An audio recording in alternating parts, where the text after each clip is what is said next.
राम राम बाणे जिसके बेबे खांसी हो, सूखी खांसी बेबे, मलगम वाली नहीं, सूखी खांसी।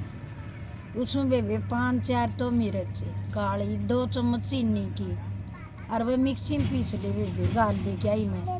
और जिस टाइम वह खांसी भी आवे न दासी, जिदे अपने एक चूंटी ले ले, ना तो पानी ते लेनी, ना चाह दूध ते लेनी, ना चमची भर की लेनी, थोड़ी सी लेनी से बेबे। ज़्यादा हो तो 2-3 बार ले ले दिन में, और कम हो तो बेबे 1 आधी बार ले ले, 1 आधी बार सोमदी ले ले। यह दवाई से बेबे सूखी खांसी की डॉक्टर कहे कोई दवाई को नहीं, वह नई गोली और शीशी पीने की देंगे, उन तो सूखी खांसी जा को नहीं।